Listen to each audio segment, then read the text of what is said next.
Bienvenue.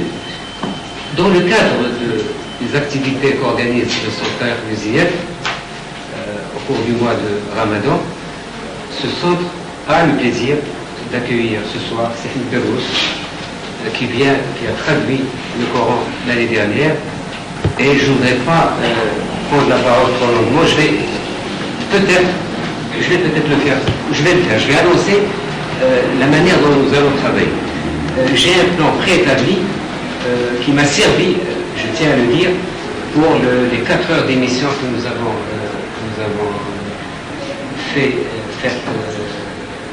nous avons enregistré à la radio, et ce plan va me servir une deuxième fois. Alors le plan de travail.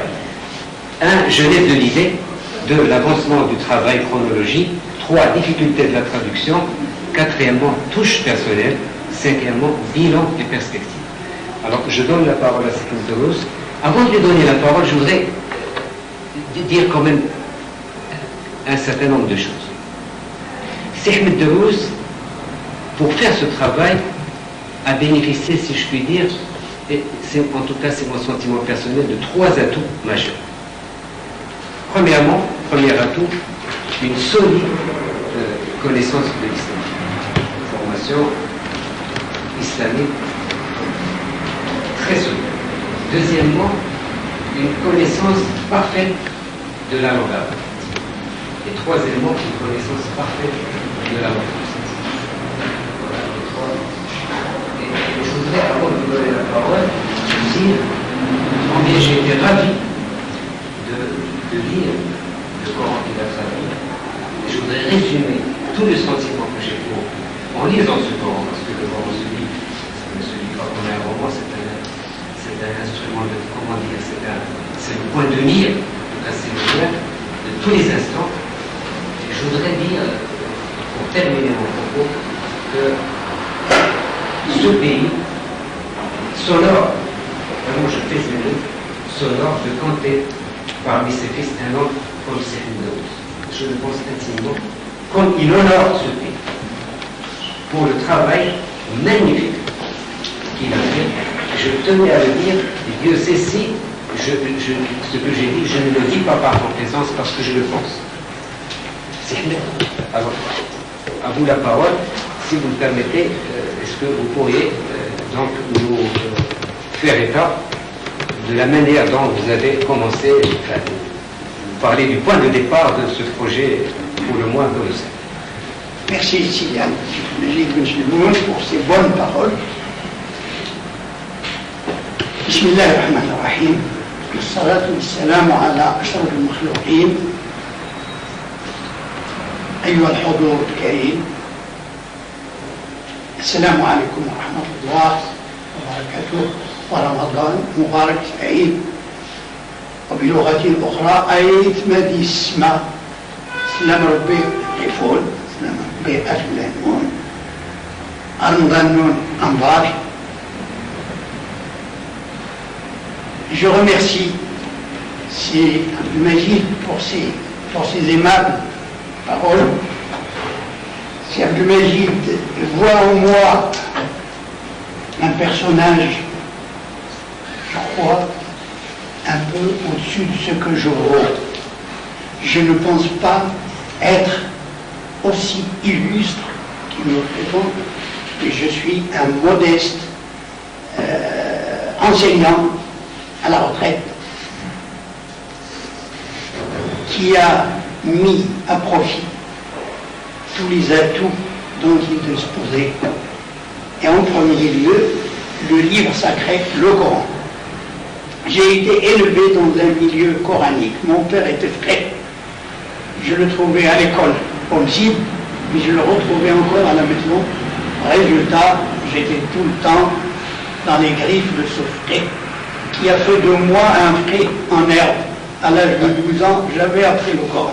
C'est fini. Qu'est-ce qu'on va faire de moi? Eh bien, on va me sacrifier, on va m'envoyer à l'école des Français pour que je devienne, avec tous les risques que cela comportait. Comme disait mon pauvre père, tu vas devenir Israël. Bon. Et la personne qui m'accompagnait, qui me tirait pour l'école, lui a dit: je veux que cet enfant soit mieux que son père, meilleur que son père. Alors, je voyais mon père rayonner parce qu'il disait: on n'aime pas meilleur que soi que son fils. Alors, ça va. Ce que je retiens, c'est que ce père-là, comme je le disais dans l'introduction, ne cessait de répéter: خيركم من تعلم القرآن وعلمه وهذا حديث نبوي. Alors moi j'ai traduit ce passage que mon père ne cessait de rapporter en disant: le meilleur d'entre vous, ou le plus méritant d'entre vous, est celui qui a appris le Coran et qui l'a ensuite enseigné aux autres. Et là vous allez voir que mon travail comporte un certain nombre de périphrases qui étaient pour moi absolument incontournables, et je les ai employées, je crois, à bon escient, parce que je me mets toujours en face du lecteur. Pour moi, le lecteur, c'est ce francophone qui ne connaît rien à l'arabe, et il faut transmettre le message dans sa langue. عملا بما جاء في كتاب الله العزيز وما أرسلنا من رسول إلا بلسان قومه ليبين له. Je ne vois pas un de nous aller dans une tribu des écriteaux, et il arrive là devant ces écriteaux, il leur dit: أيها الحضور الكريم السلام عليكم ورحمة الله لقد جئتكم اليوم بخبر سعيد ونحن مصبرون على الاستحقاقات. L'autochtone se tourne vers son pays, mais Tiniwa. Et s'il lui disait: Hayet Madisma, dire d'Assarouon, et qu'il débite ce qu'il a à dire, et le message est transmis dans la langue de l'auditeur. Il ne faut pas lui parler d'une autre langue que celle qu'il connaît. Parce qu'on a beau prendre les belles images coraniques, les transformer, les garder dans leur beauté coranique, les transmettre dans une autre langue et croire qu'on a transmis le message. Ceci, je le retiens de mon professeur de traduction quand j'étais élève à l'école d'administration. Il y avait un monsieur, un orientaliste, qui nous faisait les actes annulaires. On les traduisait. Et il nous disait toujours: écoutez mes enfants, n'essayez pas de franciser l'arabe. Ne dites pas أكلت رأس الحانوت وضربني حمار الليل. هذه هي نفسها عبارة دارجية مغربية لا تردها عربية، وإياكم أن تردها فرنسية، لأن الفرنسي لم يعرف منها شيء. J'ai mangé la tête de la boutique et l'âme de la nuit m'a frappé. Le français a dit: les mots sont bien français, mais qu'est-ce qu'il veut dire celui-là? Dites plutôt: à force de consommer un aliment riche en épices, eh bien, j'ai eu un tel dérangement gastrique que j'ai perdu le nord. Voilà ce que ça veut dire, c'est manger la tête de la boutique et l'âme de l'élément attrapé. Alors, partant de ce principe, je mets toujours devant moi le lecteur et je le respecte. Je dis, écoutez monsieur, ce passage, d'après ce que j'ai appris, moi, d'après ce que mon père m'a appris, m'a expliqué, et d'après ce que j'ai retiré des exégèses que j'ai consultées, voilà le sens de ce passage-là. Voilà ce que ça veut dire, tout simplement. Ne dites pas وَقَالُوا يَدُ اللَّهِ مَغْلُولَةٌ غُلَّتْ أَيْدِيهِمْ وَلُعِنُوا بِمَا قَالُوا بَلْ يَدَاهُ مَبْسُوطَتَانِ يُنْفِقُ كَيْفَ يَشَاءُ. Ils ont dit, la main de Dieu est enchaînée, que leurs mains soient enchaînées. Au contraire, ces deux mains sont largement tendues, ils dépensent comme ils veulent. Dixit, ce livre-là. Ah bon? Le francophone va dire, tiens, Allah a deux mains. Ça, on ne savait pas. Votre Dieu, le Dieu des Arabes, il a deux mains. Ah bon? Mais le livre le dit bien.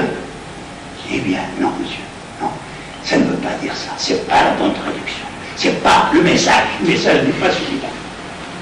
Le message, c'est pour montrer que Dieu est généreux, il dépense avec générosité. Pas de main, il n'est pas question de main, mais une question de générosité, tout simplement. Ce qu'on appelle, je m'excuse de vous interrompre, l'anthropomorphisme, c'est-à-dire qu'on prête à Dieu des attributs humains. Si vous permettez, je voudrais, de toute façon c'est en liaison directe avec ce que vous venez de dire, je n'ai de l'idée, comment vous est venue l'idée? Bon, j'y arrive. L'idée m'est arrivée quand j'étais une fois à la Mecque, la Umrah, Ramadan, et ce livre-là, celui-là, pas un autre, celui-là, enfin, la même série, comme ça, en feuilletant, l'un de mon beau-frère était à côté de moi. Il dit, mais regarde ça, qu'est-ce qu'ils disent là? Et il a cité un passage qui m'a tout simplement vexé. Je me suis senti frustré à la place de ce lecteur qui va lire ce passage, du genre que je viens de citer. Et ne l'écoutant que mon devoir, je me suis présenté chez l'imam responsable de la mosquée sacrée, le conservateur, un certain Euthémine, et alors je lui ai dit, écoutez, professeur, هذا ما هو فرنسي ما هو قرآن كلمات ملصقات وترشيف خصوصا انها اللجنه الاولى والثانيه والثالثه هما اللي قرروا هذه الترجمه صحيحه. فانا ما انطقش عنها لانها فيه مغالطات كثيره. قال لك اعطيني امثله، قلت له نعطيك امثله ديال صحيح هو اللي قليل، اما الغلط كثير ما انطقش. جيت je suis venu قال لي روح بلدك واكتب لي. Je suis rentré chez moi et j'ai essayé de traduire le français vers l'arabe, en disant, avec un tableau synoptique, voilà tel numéro de la sourate, tel numéro de la ayah, ce que va comprendre le francophone de ce passage-là, je le dis en arabe. ما يفهموا الناس من هذه الترجمة. 6 شهور وانا كنكتب. كاتب تقريبا نص قرآن وحشمت نزيد لأنه هذاك القرآن اللي تيخرج من ديك الترجمة ما فيه ما يتقرا وما حشو ما كاع. رغم هذا سلتو لهم. العام الآخر رجعت سطو محيدوه سحبوه. مشيت نشوف الفقيه. هنيئا لك فعلا مش انت واحد اللي لاحظ علينا، فيه ناس كثير لاحظوا علينا نفس الملاحظة. طيب لكن سنكون مضطرين لإرجاعه. فيه ناس كثير لاحظوا علينا لماذا سحبنا؟ لأنهم لا يعرفون كما أنتم تعرفون، هم يعرفون الفرنسية ويظنون أن الحقيقة هي هذه فيه. وسنكون مضطرين لإرجاعه إلى ما يكون البديل. ألخص، قلت لهم البديل سيكون إن شاء الله على وجدت وبدأت في العمل سنة كاملة وأنا قائد من التعليم، سنة كاملة وأكتب، وست سنين وأنا أراجع. لا، la formulation n'est pas ça. Non, il faut dire ça, il faut dire comme ça. Non, c'est pas ça. حتى خرج الوجود. Voilà la genèse, la cause, comment. Alors, il faut rappeler, moi, chaque fois que je parle, je suis un peu timide parce que c'est Ahmed qui doit parler. Il faut quand même indiquer que le sous-titre du Coran, c'est traduction, commentaire du sens des versets coraniques après l'exégèse de Jalalayn. Alors, Jalalayn, c'est les deux Jalalayn, Suyuti, Abou Lahali. Donc, c'est Ahmed, je le dis à sa place, il peut me corriger si je me trompe.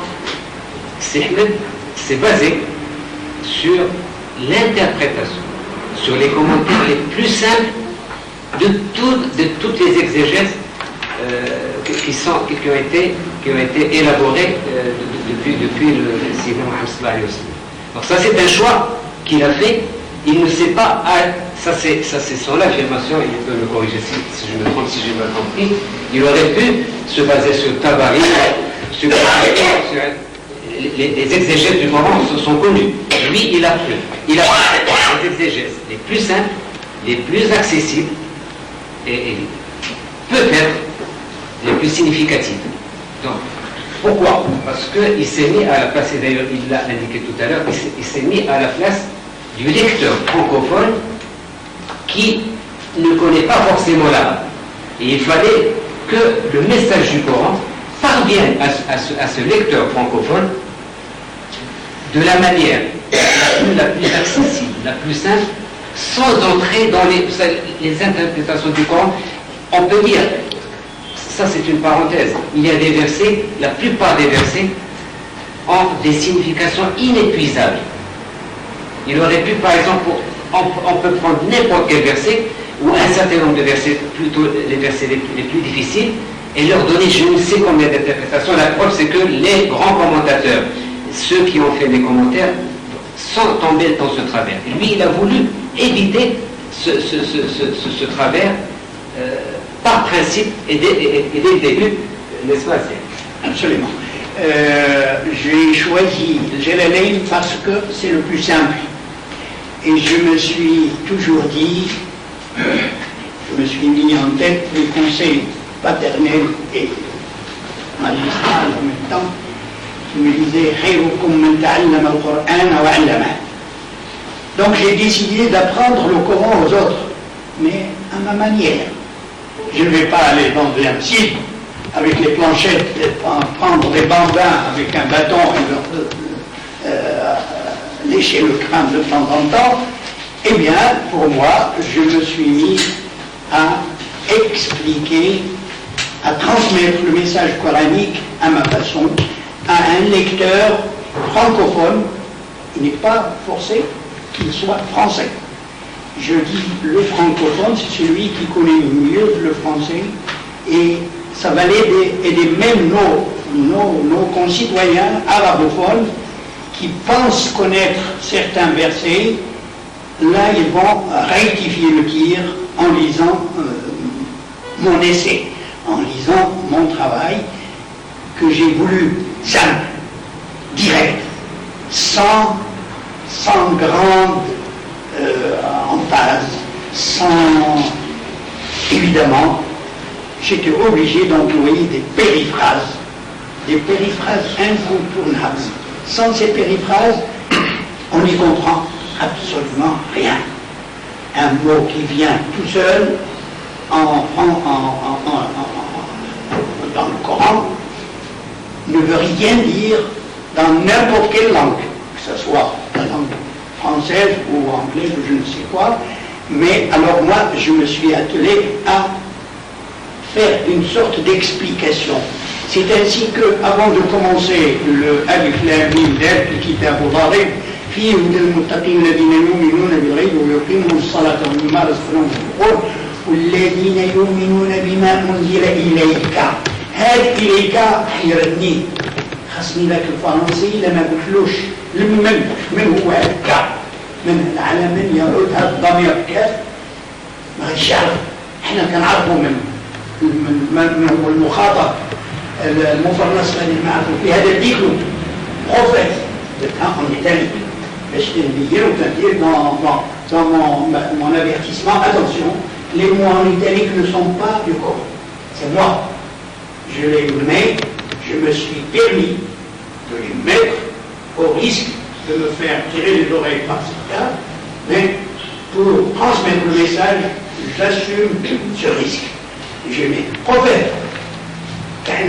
يا أيها النبي ألف لام ميم دال كتاب طالب فيه المتقين الذين يؤمنون بما أنزل إليك أيها النبي.